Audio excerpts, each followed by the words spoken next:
This is the WGNS Action Line, talking with Rutherford County newsmakers about what matters most to you. Now, your host, Scott Walker. Well, this morning we are talking with attorney John Day, and we'll be talking about medical malpractice. And John, good morning. Good morning, Scott. Malpractice. I bet you get tons of phone calls on that subject. How popular is that in law versus other cases? In our office, last year we got right at 2,000 different inquiries about potential medical malpractice cases.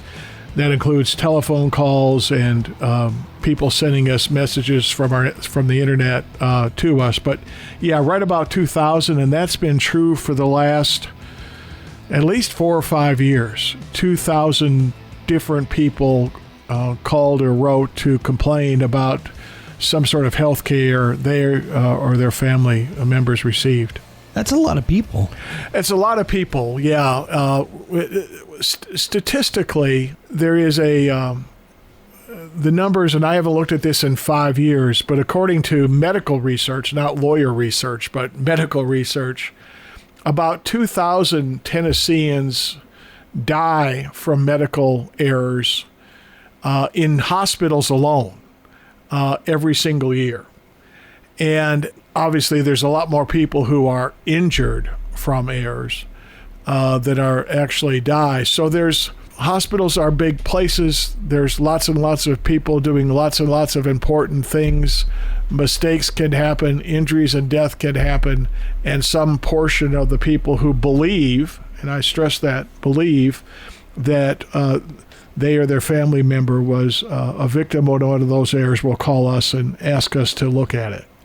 So when you look at these malpractice cases, where does the problem initially start for most of them? At least the cases you take on, where did the problem that led to that malpractice suit initially start? Was it something going wrong in an office and then it just continued to waterfall?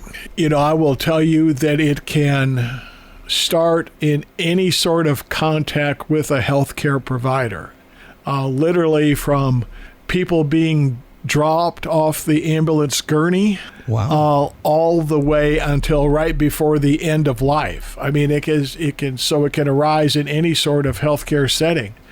If I had to, and I've never looked at it with this in mind, Scott, but if I had to estimate, most of the cases arise in a hospital setting. Some rise in a pure doctor office setting and then may continue on to a hospital. But I think most arise in a hospital setting, which quite frankly just makes sense because by definition, you're not in the hospital unless you are in relatively urgent need of medical attention of some type, right? So there's lots of different people participating in the care as opposed to a doctor's office where you have 1 or 2 people who are participating in that patient's care.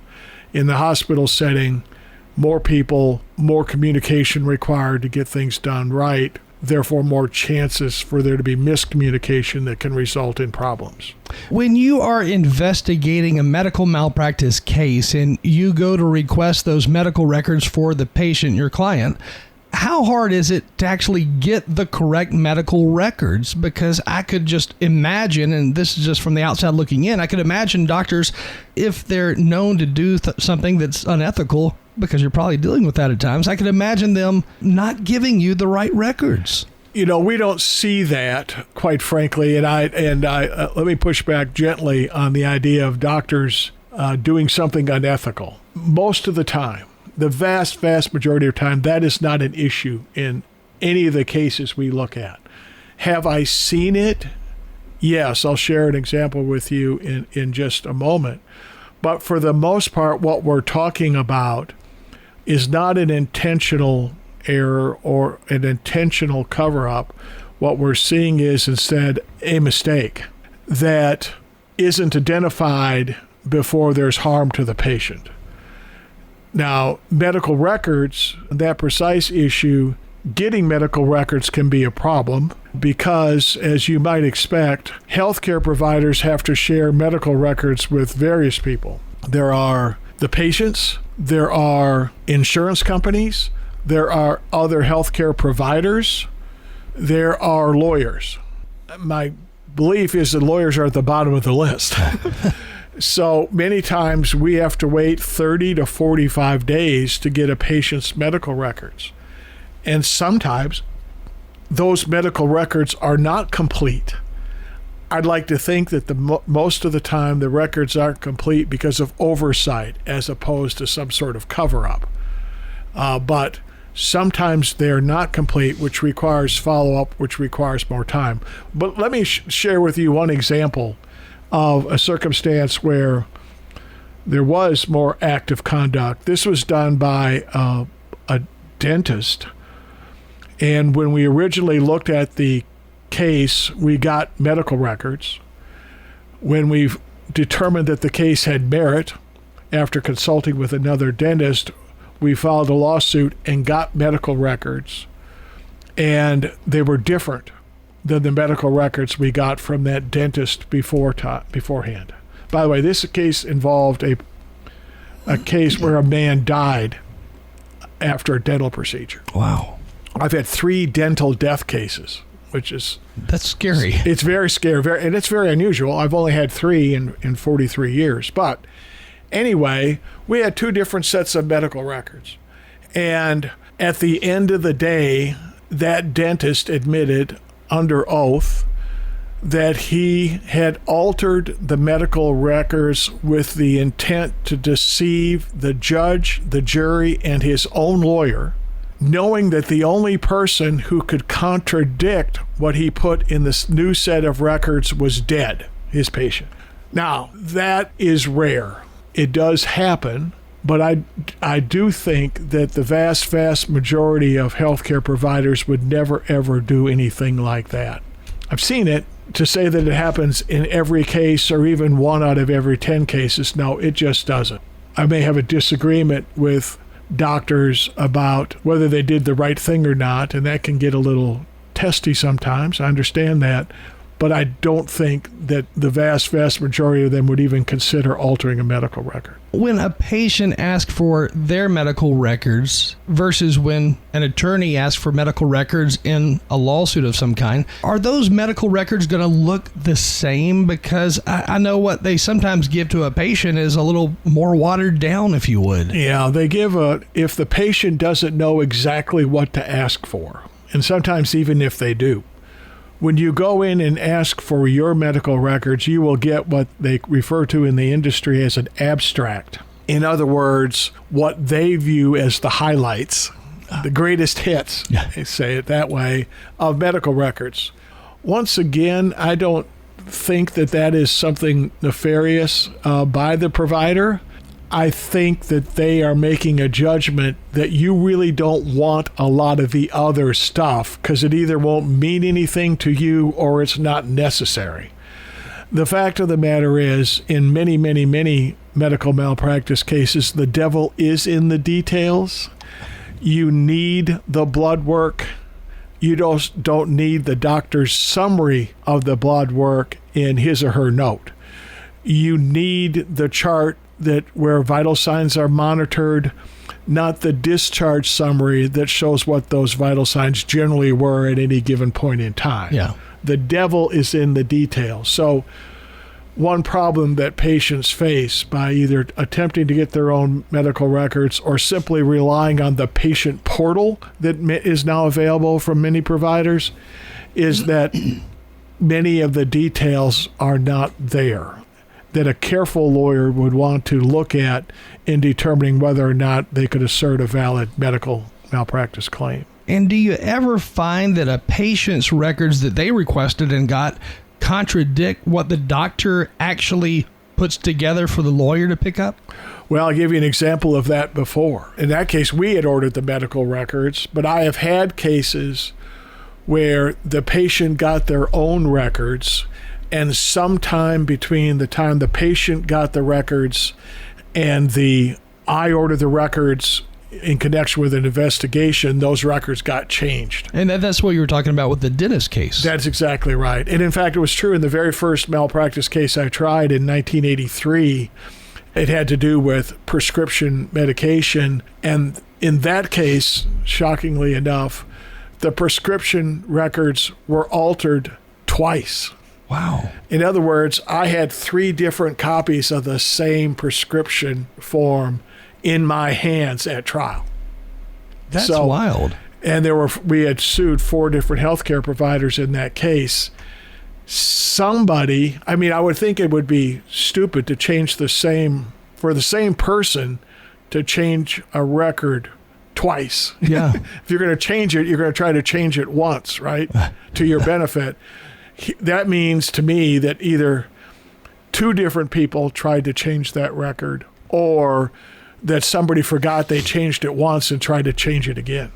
Do you ever have cases where you begin the investigation into what you believe may have gone wrong or what the client believes may have gone wrong, and then you uncover 2 or 3 other things that are out of place or that should not have happened, and then all of a sudden you've got this much larger case than you or the client ever imagined? Yes. I mean, quite frankly, most people who call us don't know what went wrong. They only know the result. Yeah. So, and again, and they shouldn't be expected to know what went wrong, right? I mean, they're not healthcare providers. Yes, it is not uncommon for somebody to call us and say, my father had these issues and 2 days later he was dead, without them understanding how that came to happen. And I will tell you, and once again, I'm trying to be candid and forthright here. Sometimes what happened wasn't anybody's mistake. It was because what was happening wasn't communicated to them, or at least wasn't communicated to them in a way they could understand it. And then, of course, sometimes people are just forget or block it out of their head. So it is a struggle for all professionals to explain what they are doing and the impact it will have on their patient or client. Yeah. I mean, you have to really, really work at it.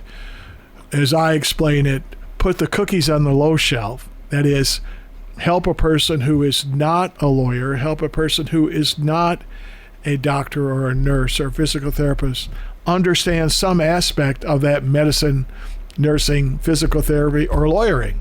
You got to be able to explain it in language that people can understand, and that lack of or poor communication gives rise to a lot of misperceptions about whether an error actually occurred or not. From the outside looking in, I could imagine that for some clients, after they have a surgical procedure done and the outcome is not what they expected, and they feel worse than when they went into the first place, I could imagine a doctor coming to that patient and saying, well, here is what is wrong with the outcome of this surgery. And then they will go on to talk about how, well, something didn't work properly. It doesn't work in every patient. But then come to find out what really happened was they put the heart in crooked, or, whatever the case is. But what I can't imagine is the doctor coming right out and saying, here's what I did wrong and this is what happened. Instead, they just kind of gloss over it by saying, well, your body didn't accept it this way and we'll have to redo it. What really does occur in those surgical situations where the outcome is incorrect because the surgeon did something incorrect? Let me say this first. Surgery cases are really, really hard cases to win in general. And that's because there was only one person in that abdomen. Yeah. Only one person in that operative site.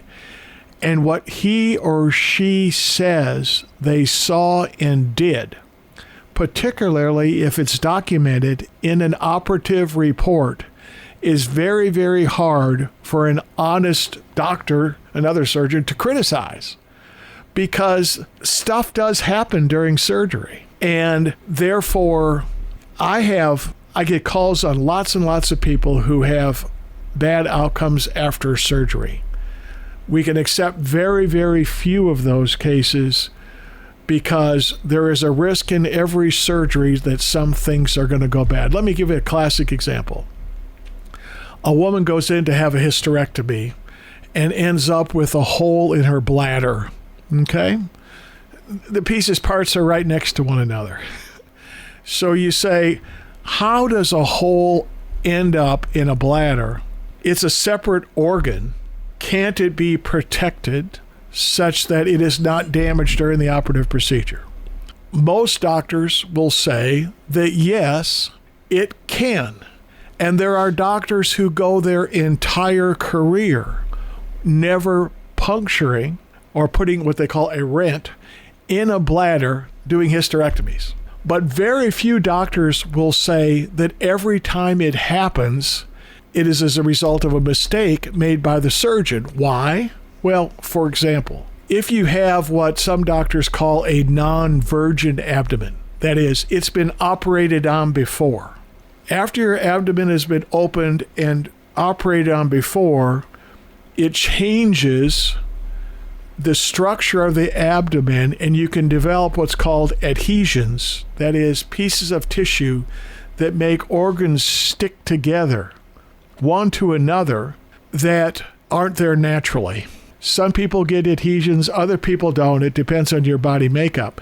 If you're removing the uterus of a woman who has had prior surgery and has adhesions, it is very, very possible for her bladder and her uterus to be attached to one another with one of these bands called adhesions. In order to remove the uterus, you've got to go through this adhesion. That increases the risk of putting a hole in the bladder. That's one example of how this can happen. So, once again, we go back to where I started this conversation. The surgeon is the one who's got eyes on the site. They're in there looking at it through a laparoscope or for the open procedure where they're actually got hands in the abdomen. They're the ones who see the location of the anatomy. They're the ones who can see whether or not these adhesions exist. They have to make the decision on how to make the cut to separate the uterus from any other organ or from the wall of the abdomen. And they're often not going to be criticized for how they do that. Where some criticism can happen is not recognizing you put a hole. So I've had cases like, let me give an example. Let's go back to the uterus case. End up after a surgery to remove the uterus, and there's a hole in the intestine. A hole in the intestine is not a good thing. I wouldn't think so. Because bad stuff goes through intestines, and it's supposed to be contained within the intestine until it's eliminated from the body. If it goes outside of the intestine, it gets caught within the abdomen itself in what they call the peritoneal wall, and it creates an infection, and people die from that. So there are circumstances under which it is not a mistake to put a hole in the intestine. Where mistakes can arise is, number one, not recognizing that you've done it, or number two, in the days that follow, not recognizing that there's an infectious process underway that may give rise to the need to do another surgery to figure out whether there is a hole there or to otherwise treat it. So that's where, just sticking with surgery cases only right now, surgery cases are very, very difficult, but sometimes we find medical errors in either failing to recognize that an adjacent organ has been punctured in some way, or number two, failing to recognize the signs and symptoms of that puncture in the days following hospitalization. Again, Attorney John Day is with us today, and then, I'm sure you have those cases where the wrong kidney was removed or the wrong organ altogether was removed or cut open. In those types of situations, what do you do? Because I'm guessing the patient's going to have to look at doing another corrective surgery after that happens. Then they may have to get on a kidney donor list as well after it happens. So You're talking about the potential of lifelong treatment. Yes, those cases are called wrong site surgery. So when you go into the hospital, you're asked to sign what they call in the industry an informed consent form, where you give the doctor and the hospital permission to do a procedure or two procedures, whatever they are. And you certify that you've been warned of the risks of that procedure. If you give permission, as a recent case I looked at, to have your gallbladder removed and you come out without a kidney, they took the kidney instead of the gallbladder, that is what they call a wrong site surgery case. That's really wrong. Under federal law, or federal regulations, that is referred to as a never event. In other words, it should never, ever, ever happen that you operate on the wrong site. Sometimes there is a fight over who caused that error. Is it the surgeon? Is it the people who prepped the patient for surgery? And I've been involved in one that comes to the top of my head, the operated on the wrong knee. So the patient went in to have surgery on the right knee. The doctor operated on the left knee. And you're thinking, how can that happen? I mean, how can you not know what knee you're supposed to be operating on? Yeah. And as you dig into it, just like most things in life, you learn it is more complicated than it appears. These doctors who are going to be doing these knee procedures have multiple procedures on the same day. Sometimes they haven't seen that patient in days or weeks. These days, with an increase in the number of NPs, they have even less contact with people. So they depend on other people in some institutions to mark the right knee. Now you see increasing number of times they ask the patient to do it for you, so that to reduce the chance of a mistake. But in this case, I'm talking about the wrong knee was prepped by the pre-surgery staff. So the doctor's defense in that case was, I have a right as a surgeon to count on the workers at the hospital to prepare the right knee for surgery, the appropriate knee, and I won't use right, the appropriate knee for surgery, and I could count on them, and then they fight it out. At the end of the day, it doesn't make any difference. It should never, ever, ever happen. Yeah. Ever happen. During that pre-surgery situation where they're coming in to prep you to get you ready for surgery, they ask you a bunch of questions and so forth. But sometimes during those situations, they may give you Xanax or Valium or something along those lines to calm down so you can be in a better state when they do take you into the surgery room. So you may not be thinking in the right state of mind once you're in that prep room and they ask you a series of questions. If you give the wrong answer, how accountable are you for that answer that you give if it turns into a lawsuit down the road? Well, all the policies and procedures that I've ever seen from hospitals or surgery centers require that sort of information to be exchanged before mind-altering drugs are given. But I don't know that really happens every time. I don't know that it happens either. I'm just telling you that it's not supposed to happen any other way, that they're supposed to get that sort of what we call informed consent before mind-altering drugs are given, so that you can truly give accurate information and truly consent to the care you're about to be given. So if you have a husband, a mother, a father in that room with you while they're getting you ready and they notice, well, they were asking these questions after they already gave this drug, is that going to have that big of an impact on the case to begin with? Yes, if you can prove it. Yeah. I will say this. If you are blessed enough to have a family member or friend who can go with you for things like this, you will likely improve the care that you receive. My joke used to be when I was young and single that I always tried to date at least one nurse just in case something happened to me, so somebody would come to the hospital and watch out for me. But for some reason, my wife doesn't agree with that. That's a joke, Scott. That's a joke. And it's too late now. Yeah, it's too late now. Yeah, that's right. But I do have a nurse who works with me full time. I think she'd protect me for 32 years.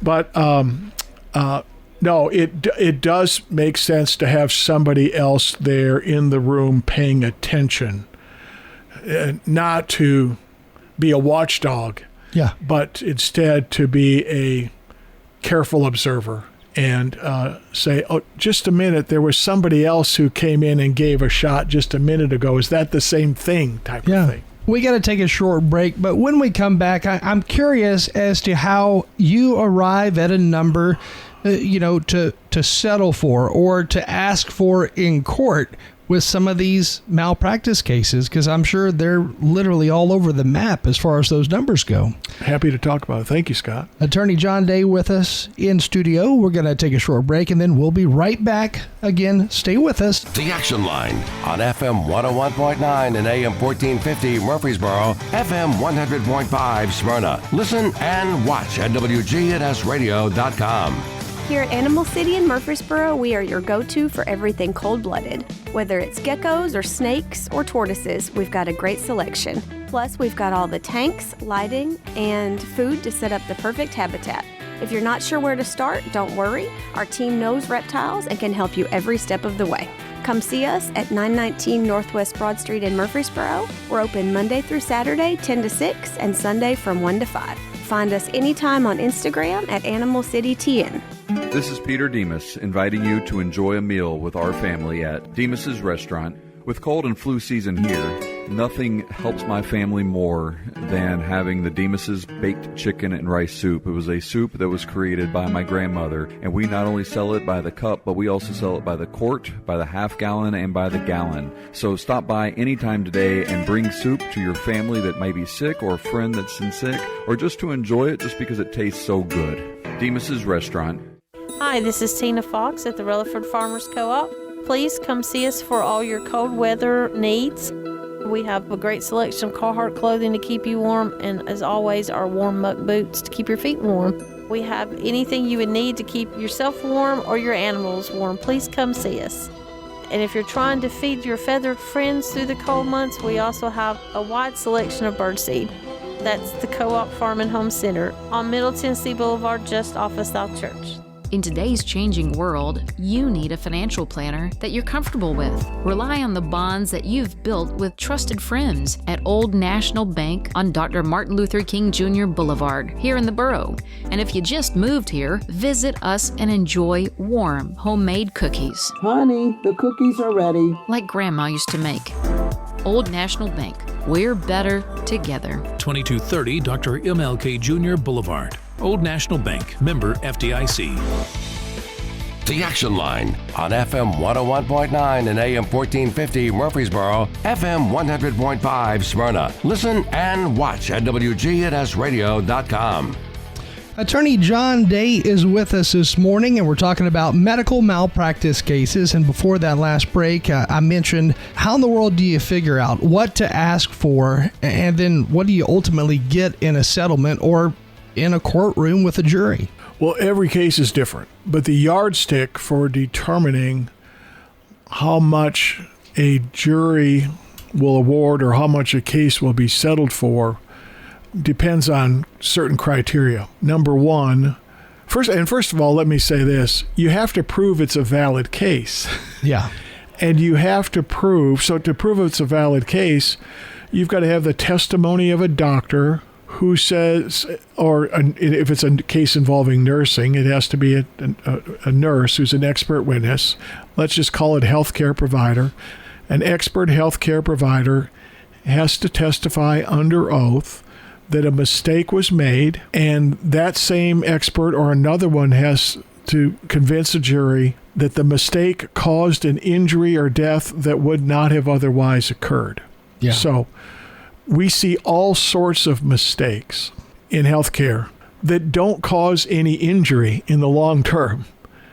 It may be, let me give you an example. And I'm not even going to say that this is a mistake. It can be a mistake, but we've all had our blood drawn. Yeah. And sometimes it may take 2 or 3 sticks to find a vessel that will deliver the blood they need for the test. Is that phlebotomist making a mistake? Not necessarily, because some vessels are hard to find. I've learned my lesson. Drink a bunch of water before you go in to get your blood drawn. It makes the vessels easier to find. That's a good idea. Reduce the sticks. But let's assume that the phlebotomist made a mistake. Let's assume. Did that mistake cause an injury? Yes, it resulted in one more stick to get it the next time. Is that a malpractice case? Technically, yes. One more stick. That caused a nanosecond of pain. Sure. Is that a malpractice case that any lawyer in his or her right mind would bring? No, because it's so relatively minor that you can't afford to bring it, and any juror would hear it and laugh you out of the courtroom. Sure. Because the injury is minor. I can't tell you, Scott, how many people call me a year and say a mistake was made and I, quotation marks, almost died, or I could have died. But fortunately, some other healthcare provider or a family member caught it before there was a serious injury. We can't do much with those cases either, because while let's assume once again there was a mistake, let's assume that it caused the initial event, you can't effectively pursue a case unless it resulted in serious injury or death. Yeah. So your question was, what's taken into account? What's taken into account from a legal standpoint is what extra medical bills were incurred as a result, or will be incurred in the future as a result if the person lived. What amount of money was lost in wages, or will be lost in wages in the future as a result of the injury? Okay. And what pain and suffering and loss of enjoyment of life was the person who was injured going to, did they experience by reason of this mistake? That is the yardstick that the jury uses, and that's the yardstick that lawyers use in determining the value of a case. Now you're going to say, well, John, that isn't very helpful. And the answer to that is it's really not, because it's so much more complicated than that. Lots of other things make a difference. For example, is the case in Nashville or is the case in Lawrenceburg? Same exact case. All the facts are identical. Which case has more value? Nashville. Why? Because there's one hospital, a little hospital in Lawrenceburg. And it may not be the best hospital in the world, but it's the only hospital in Lawrence County. If they're not going to Lawrenceburg Hospital, they're either driving to Columbia, which is 40 miles, or they're going to Florence, Alabama. They can't go to Waynesboro. That hospital's closed. They're not going to go over to Lincoln County in Fayetteville, too far away. When you're fighting a hospital or a doctor in a small town, it's a much harder case. Not impossible, but it affects the value of the case. The doctor in that community, you sue somebody down there, that's the doctor who may be working with the Boy Scouts. Yeah. It's the doctor in the JCs, you know. It's an entirely different thing in Nashville, or quite frankly, even Murfreesboro. Sure. Bigger communities, less interaction, the social strata tends to separate people more. You can't be separated in Lawrenceburg or Lawrence County. It's too small. So that impacts the value of a case. Whether it is an institution or a individual healthcare provider, I will tell you that suing nurses is hard. People love nurses. I can see that. People love nurses. Suing hospitals, especially in a larger community, people usually like their local hospital, but they also know they're going to end up there if something happens, and they want to believe in it. They have to. Yeah. For their own, right? They have to. So, but it's a whole lot easier than blaming an individual nurse for what happened. So that affects the value of a case. Now, does that mean that I have not won cases against nurses? I have. Does that mean I have not won cases in small towns? Yes, I have. Does it mean that that type of defendant or that what we lawyers call venue, that location of the case makes it more complicated and affects the value? It certainly does. Another issue is the value of pain and suffering, or the value of the loss of a spouse. For instance, if a person dies as a result of a medical error, is now limited in Tennessee to $750,000, plus their medical bills and plus their loss of income. $750,000 in many cases is the most that you can get. Man. Because think about, for instance, if a 75-year-old person is killed as a result of a medical error, or in a car wreck even, right? And they're retired and they were not making any money, and their death was, let's assume it was instantaneous or was really quick. Yeah. What is the value of that life? The legislature has already determined it can't be more than $750,000. That impacts our ability to bring cases. Because, well, can I give you an example? Do we have 3 minutes? Sure. Okay. I tried a case in Columbia, tough venue, local hospital. They're a strong hospital for that community, but it's there. But I sued some nurses, a doctor, no, 2 doctors, and the hospital itself. And we tried that case for 13 days. The woman who died was an 8-stage renal disease. She had a life expectancy of 8 years. Mm-hmm. And but she left a young son behind. Wow. His mom, right?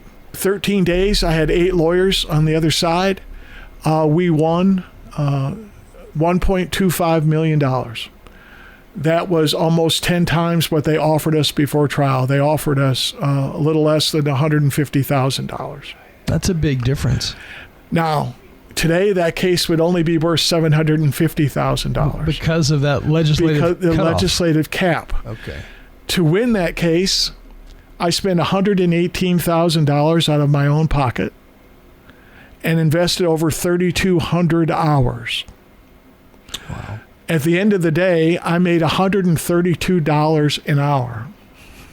I think somebody else could check my math, but that's what's sticking in my mind.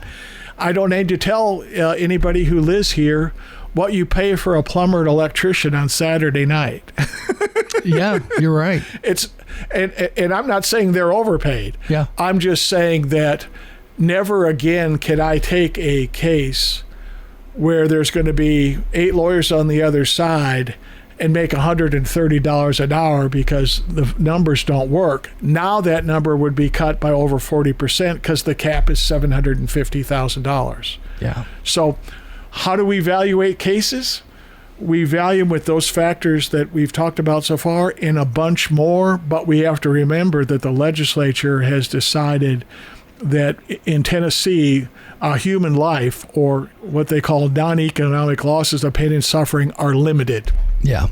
Hey, I know we only have a minute or so left, but I'm sure those cases where somebody goes in for an ankle surgery and they accidentally amputate your entire right arm instead of even working on the ankle, but those have got to be worth a whole lot more versus some of these other things. But is there a cap? No, they're not. No, the loss of an arm or the loss of a leg, the pain and suffering aspect of that is only worth $750,000.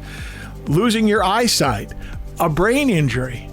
I mean, truly, if you are in a wheelchair and the only thing you can move is your eyes because of a brain injury, this is not right. That is $750,000 is the limit, plus medical expenses and loss of earnings. Wow. Attorney John Day in studio with us this morning. If anybody has any questions for you or they want to get a hold of you to talk more about legal cases, what's the best way to do that? Go to the website? Go to the website, johndaylegal.com, and we have our telephone numbers there, and you can also chat with us. And we have 3 people sitting there every single day, and we'll respond as quickly as we possibly can. Sounds great. Well, thanks for joining us. Thank you very much, Scott.